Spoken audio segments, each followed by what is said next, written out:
Hey, everybody, and welcome to the It Shouldn't Happen to Us podcast, where your wannabe sales gurus come at you from the heart of Miami with tales of woe from the field. This is Carlos and Sophia, and just like you guys, we're building sales, and we're building sales teams, and we get the struggle. And as gurus, it shouldn't happen to us, but it seems to. So hello to our listening and viewing land. This is Sophia and Carlos. Today I wanted to talk about pipeline, about some of the trials and tribulations of pipeline. That's what I want to cover. Are you okay talking about pipeline today, Sophie? Yes. Let's talk a little bit about that. That dreadful pipeline that I have. Yeah, I was looking at my pipeline today, and I thought to myself, if I was doing a pipeline review with one of my clients, put that lens on it, Sophia. So look at your pipeline, like put it in your mind. And one of your clients showed up for a coaching call with you and said, "Hey, Sophie, here's the pipeline at the moment." Exactly what shade of queasy would you go? I know I would go pretty queasy. What about for my pipeline? What about yours? I would go queasy, and it happens in the blink of an eye. Oh my goodness, is that true? Yeah. Like yeah. So go on, tell us all. Yeah. Well, it's just like when you. Well, okay, I'm in year 4 of doing this, so I'm starting to have I have some good referrals. I mean, I'm not like Carlos over here who gets floods of referrals every day, but I do get some referrals here and there. And so that's nice. And one week you'll have 10 good referrals in the pipeline, and then a week and a half later, you've either disqualified them or wasn't, you guys weren't in alignment, and it goes from 10 people in the pipeline to 2 people in the pipeline, and one of them is you're wondering if you should push them to a no, and it's like, I remember my mother always told me, Sophia, sales is never about what you did, it's always about what you're doing. And ain't that pretty tough, your mom, right? She's pretty tough, your mom. She's brutal. So, but you're right, it happens in a heartbeat, right? I looked at my pipeline perhaps a week ago, and I looked at it and I thought, okay, solid. Things are cooking nice, and you know what I think I do is I'm looking at my pipeline, I'm thinking this is solid, and so I should know better. Oh my God! As I'm realizing what I'm about to say, and I'm about to say it, and I think if anybody should know better, what I do is I just turn down just a notch, just like from 4 to 3, turn down the top of funnel, the top of funnel activity that pushes things into my pipeline, and then you turn around and I try and keep, and I'm pretty good at keeping 10 reasonable, good, strong, nice mix, but 10 opportunities live in my pipeline, and I feel safe with 10 opportunities in my pipeline. It's a safe feeling. And I think when I feel safe like that, it might stray from time at a time from feeling safe to feeling a little arrogant. Do you think maybe just a little? Because it's the pipeline that protects you, right? It's your pipeline that's your protection. So I look at my pipeline, 10 deals. Yeah, feeling a little safe. Turn down top of funnel just a notch. And that means, not following up immediately with that referral, giving it a day or 2. And it's a day that makes all the difference. Because I tell you what, I got a referral through yesterday. And I was on it fast because I felt my pipeline's a little weak. I was like, I'm operating fueled by fear at that point. So I'm all over it. But But then when my pipeline's full, feeling strong, feeling a little cocky, little arrogant, I'm okay. And then there they can wait a day. Half-life of a referral is about 24 hours, right?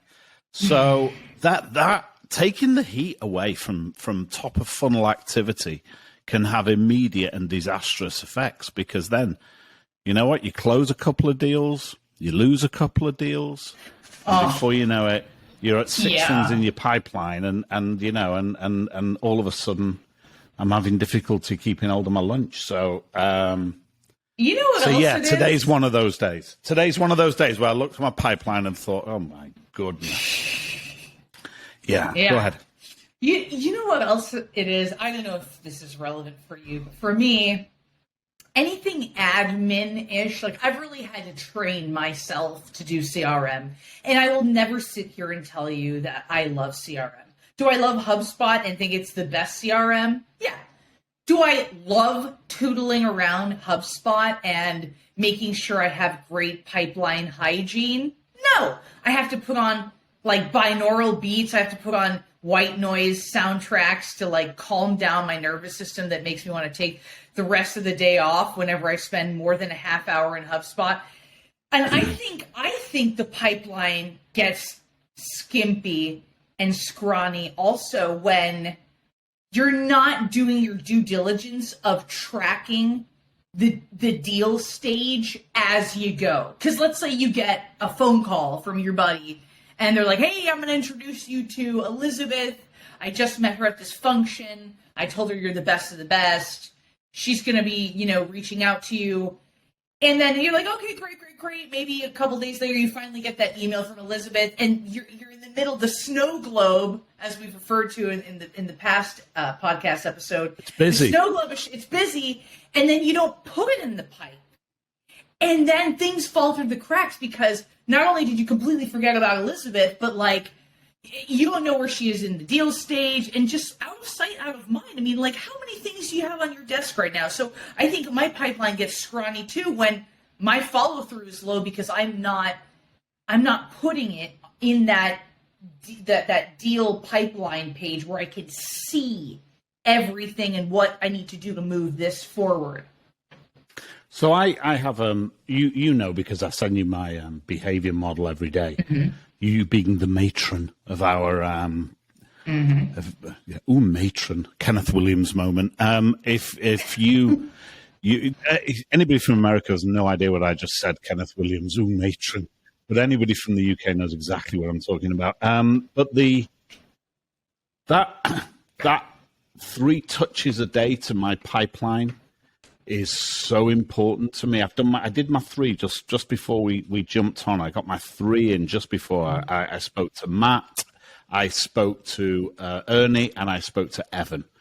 I didn't actually speak to Evan. In fact, I didn't speak to any of them. I had an email exchange with Matt. I don't know why I said spoke to. I had a text exchange with Evan, and I had a voicemail exchange with Ernie. But so I do those 3 touches, but you're exactly right, because I'm only touching what's in the pipeline. What's what I can see, what's visible. And here's what happens. I do exactly the same. And should anybody know better than us? Nobody should know better than us. We are the ones that go into companies, sit there, teach them how to manage. We teach people how to manage pipelines, right? We sit there with VPs of sales talking to them about here's the process you go through, and here are the questions you ask, and here's how you clear all the crap out of the pipeline, and here's how you identify the weak source deals. We should know better than anybody. And yet I come to my own pipeline, and you know what? I'm 2 deals behind. And here's what I find is the real price that I pay for that. It's the lack of quiet, the quiet mind, the confidence that everything's under control. I think this actually goes deeper. I think this is it says something very unpleasant about the way I'm wired. Here we go. I think that when everything is in place and in the control and everything's on the HubSpot and nobody's waiting for a reply from me, and I can actually go, relax time, I think that makes me uneasy. In fact, I know that makes me uneasy. I'm that like type A personality that if everything was just too settled, that makes me massively uncomfortable. But I'm also uncomfortable when everything's out of control. I'm just basically uncomfortable. I think I look at things that are out of control. Sometimes I open up my emails in the morning and there's like 46 emails at 7 a.m. And I'm like, this isn't right. No one can operate like this. I shouldn't have this much to do at 7 a.m. in the morning. But then the next day I'll open up 2 emails and then I'm like, oh, this isn't right. What's going on? Addicted to the chaos. Is it like addiction to chaos, or is it like the nervous system waiting for the shoe to drop, or is it both? What do you mean, nervous system waiting for the shoe to drop? Like, when it's too quiet on the set, you're like, something's off, something's wrong, or like, do you feel like you're dropping balls, or you're like, do you feel like is it a little bit of like something? I know I have a little bit of that. Like, I'm always kind of waiting for like a shoe to drop. Like, ooh, did I miss something? Like, it's too quiet, or if my inbox is if I've gone through all of my messages, I wonder, should I go one by one again? Did I miss something? I guess. Do you follow that Antonio model of getting your whole inbox clear? I do.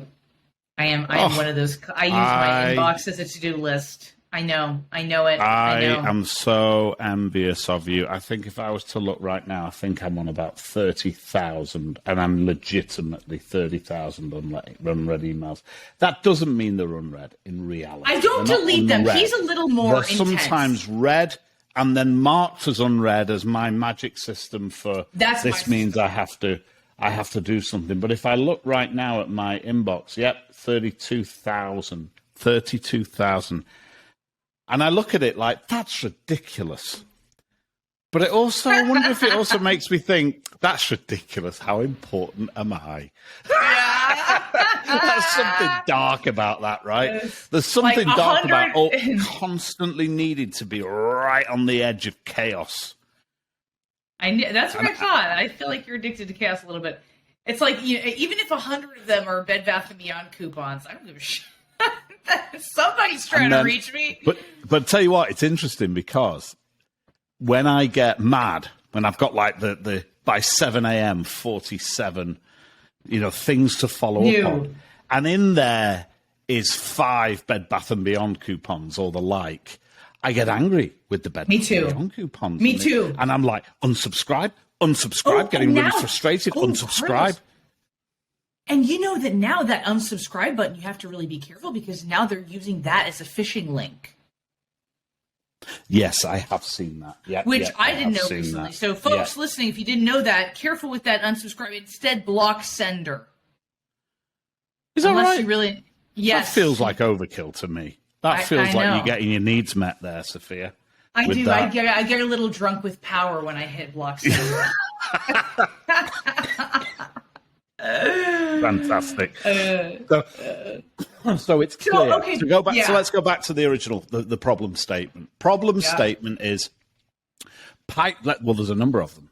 Pipeline isn't where it needs to be right now. I think I'm at about 6 or 7. I'm about to drop something new in there, so sort of 7 deals. Should be 10. I'm usually pretty good at keeping it to 10. You go through a little glut of activity where you close a couple of things out and you're a little light, and then I've got to top it up. Why is that important? I think it's important because it reflects confidence, and it also it's kind of the carrot and the stick for me personally, for my psyche, weirdly wired as I am. If my pipeline is solid, there's the carrot there is I am feeling very confident. What is it we always say to our clients? Our strength is in our pipeline. Your conviction. Your conviction is directly proportional to the depth. The strength of your conviction is directly proportional to the depth of your pipeline.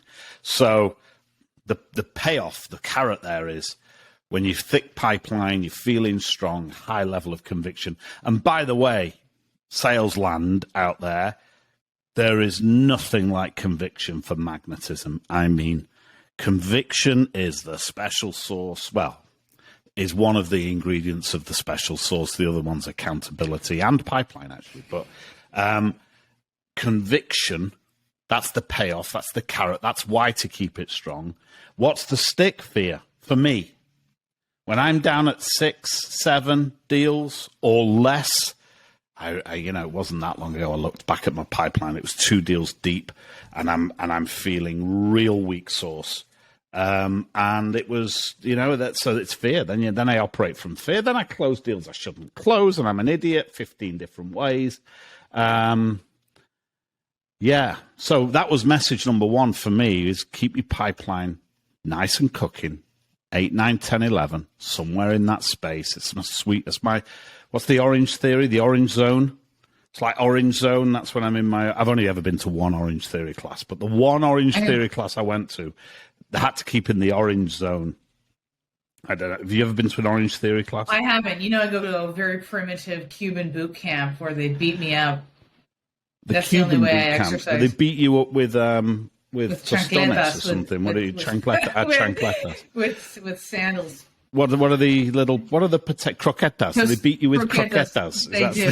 That's Cuban boot camp. Well, so yeah, that's the zone. Like you want to keep it in the zone, and if it's anything shy of 8, then you gotta ask for some referrals. And I think that's for us, right? For you and me and what we do. That's right. Yeah. But that's because what was that book, The Automatic Customer? I forget who wrote that. But in The Automatic Customer, he calls it the tyranny of selling and doing. So we live under the tyranny of selling and doing. So for us, well, I believe, for me anyway, 8, 9, 10, 11, that's where my pipeline should be at, because I've got to do stuff too. Now, not everybody's like that. I've got clients who've got a very transactional sale and they're only selling. And, they should have 15, 20 things in their pipeline. And I've got other clients with a very long sales cycle. It depends. For us, I think it's 8, 9, 10. And I don't think I don't believe that there's one number that everyone should shoot for. I think it's very specific to your particular role. And then the other message that we talked about was that, for me, keeping it organized, keeping everything in the HubSpot, in the CRM. And if I get behind with it, and by the way, sometimes that get behind can be 3 weeks, 4 weeks, and then I remember, shit, I'm supposed to be putting this stuff in the CRM. I'm supposed to be an example to my clients. And then I get back on top of it and I tidy it all up. But if I'm not organized and staying on top of that, being a good example, then I can't relax. I get into bed and at the back of my mind is that deal that isn't, and I don't even know that's what it is. I just know there's a couple of, what do we call them, weekend loose ends, right? There's a couple of weekend loose ends in there. That's what I find with pipeline. It's so true. And it's important to know where these habits come from. And I think if you're in professional selling, it's important to have a shark. And what I mean by a shark is someone who's going to hold you accountable if you show up to a pipeline meeting with a wimpy pipeline. But at the same time, encourage you to be truthful about what's in your pipeline. And, they're out there. There are some kind of disappointing sales cultures that encourage people to send as many quotes as possible and measure team successes about how many quotes they've sent out, which I understand that. But it's like, are we also encouraging the wrong behaviors? Because I know that my bad pipeline, and this is a podcast all about finger pointing and taking zero ownership for our shit. No, but I know that I had, in my past professional selling company that I was working at, I know I had a manager that sort of let me off the hook when I'd show up with wimpy stuff in my pipeline. And in the long run, it was terrible for me because it taught me some pretty bad habits. And, I think that you got to be someone who has some great self-discipline to stay on top of keeping the pipeline full, because you're absolutely, the conviction comes from having steely, real qualified deals in the pipeline with real next steps and real understanding of pains and who the decision makers are.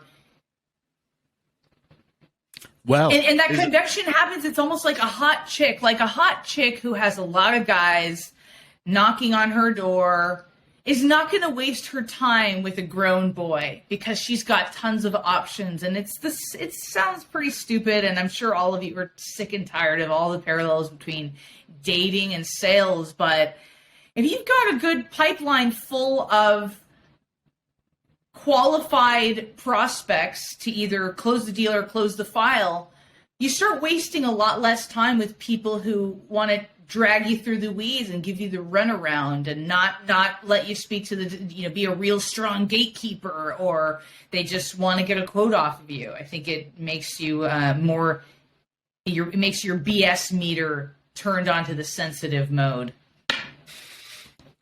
So you mentioned then that it didn't do you any favors to have that manager that let you off the hook, that was being nice to you. Mm-hmm. Now, let's have an honest moment and a moment of self-reflection. Mm-hmm. You're now the matron of the pipeline. You're now the master of our pipeline. Yep. What do you think? Do you think you let your guys off the hook? Or do you think you're halfway there? Do you think you're steely with it? I think honestly, I think I could be better.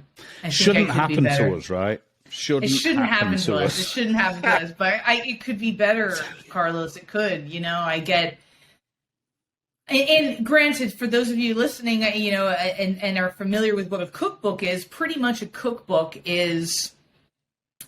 It's a combination of what behaviors a salesperson is doing on a daily, weekly, and monthly basis to get those appointments on their calendars. And so there's a dial, ice cold dial, and that's not limited to a phone dial. It could be emails, it could be networking events. It's a combination of how many touches they have, and with a conversation goal, which means a meaningful conversation is getting through your 30-second commercial, and either whether the prospect says go pound sand or let's talk a little further, that counts as a conversation.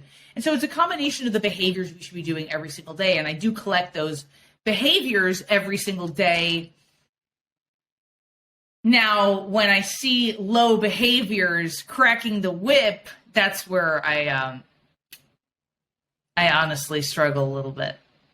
So isn't it interesting? In 2 breaths or 3 breaths there, we said a couple of different things. We said, number one, the manager in the past, and by the way, there's no judgment here because I am. Sophia is steel in comparison to me when it comes to this self-discipline piece. But and I'm just as guilty, if not more, way more guilty than you, Sophia. But in a couple of sentences there, we started with the manager that left you off the hook was doing you no service.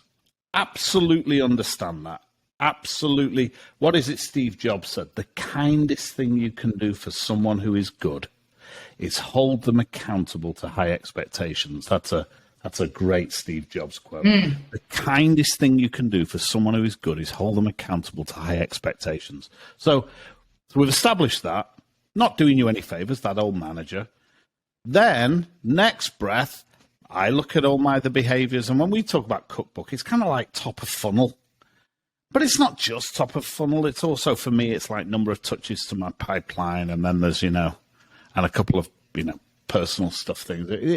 And it isn't just salespeople, by the way. We help a lot of our clients establish cookbooks that aren't even in sales. It isn't just sales. So, so you've said 1 breath, the manager who let you off the hook wasn't doing you any favors. Accountability's cool. Second statement was, when you're doing it, when you're in that role, sometimes you do let them off the hook. So this is such a great example of knowing what to do but not doing it.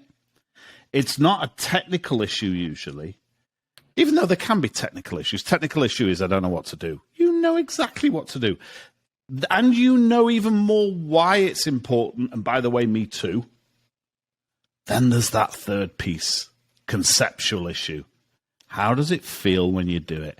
And, this is why I love these conversations between you and me, because it gives me just a little bit more humility when I'm talking to my own clients, that VP of sales that I want to give a real strong message to about why they're not running proper pipeline meetings or putting proper accountability programs in place. And I can look, this little conversation, me and you, helps me look in the mirror to go, physician, heal thyself,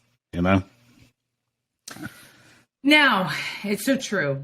Now, when it comes to the pipeline review, so I think I didn't even give you a complete answer. I do collect their behaviors of their cookbooks every morning.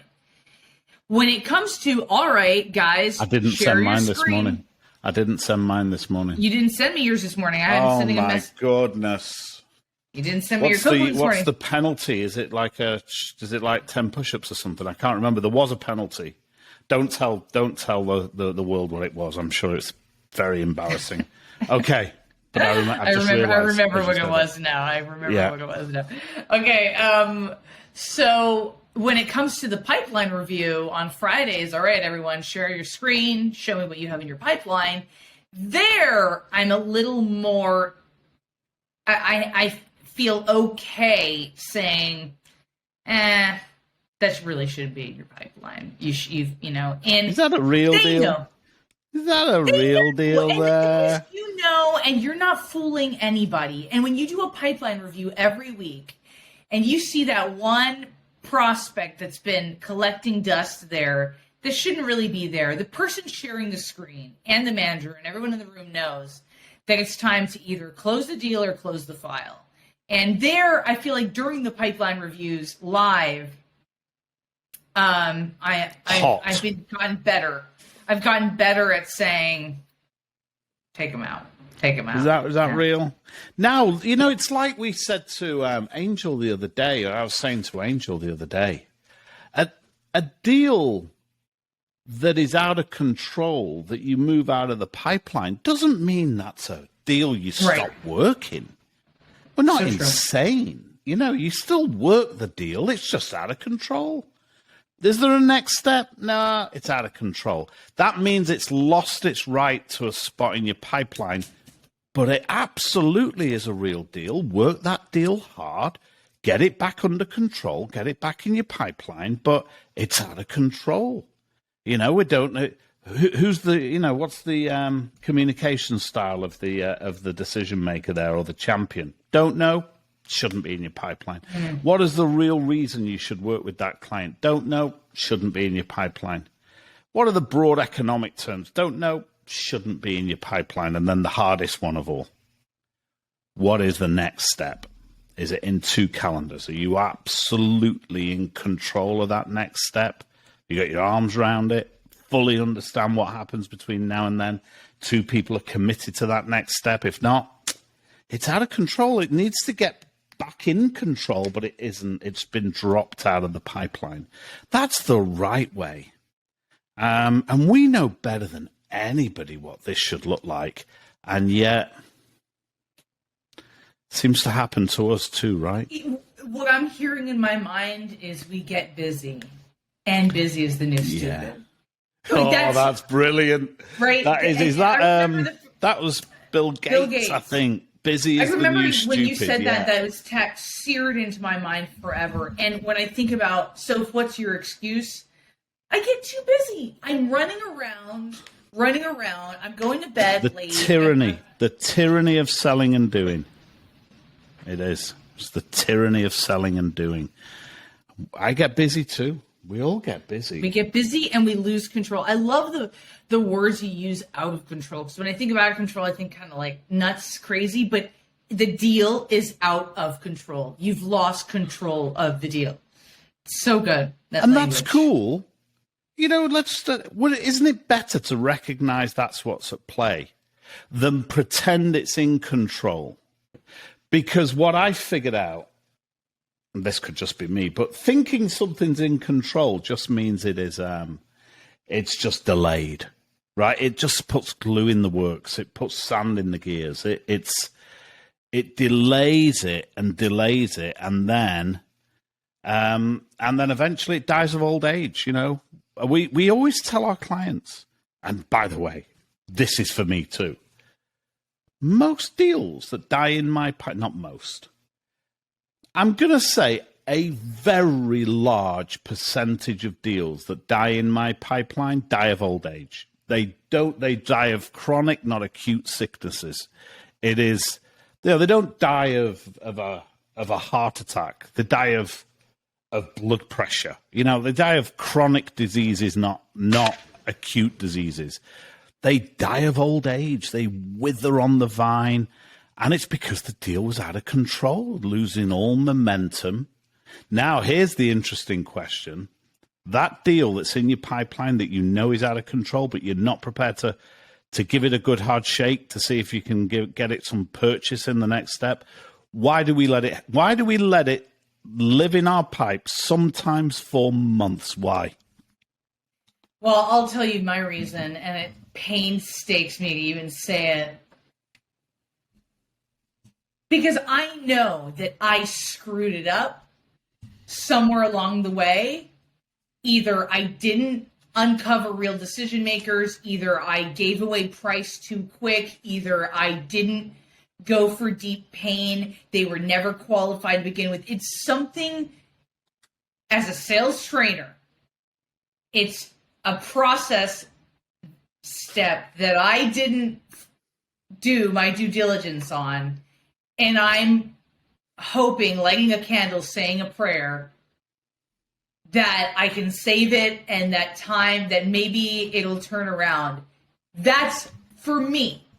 Time, I'm sure, yeah, for me it's not as much time. For me, typically it's something, when I can look in the mirror, it's something that I screwed up, and I'm thinking, well, but wait, maybe. So, for me, it's pretty clear. I mean, that happens a little bit for me too, but the main issue for me is greedy bastard. Just greedy bastard.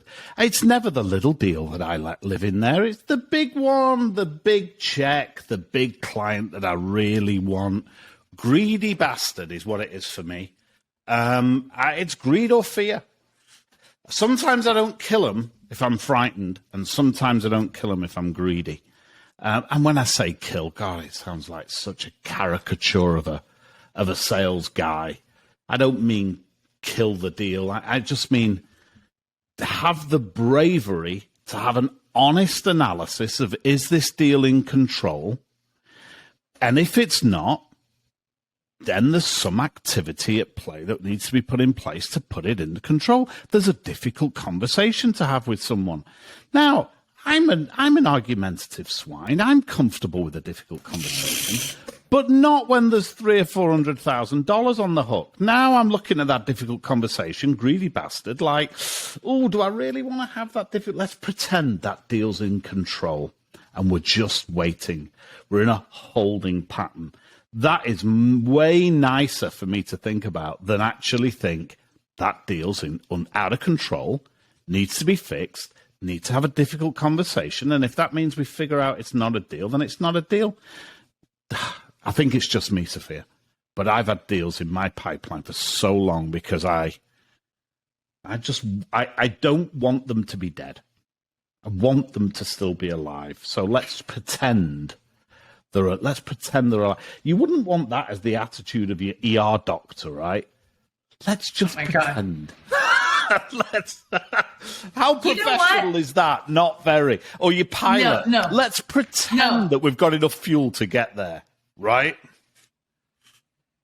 You wouldn't want your pilot. You know what's another thing too is, I remember Antonio used to talk about, the more time goes on, the more emotionally attached you get. Now, prospects invited you to his office a couple times. The administrative assistant knows how you like your coffee.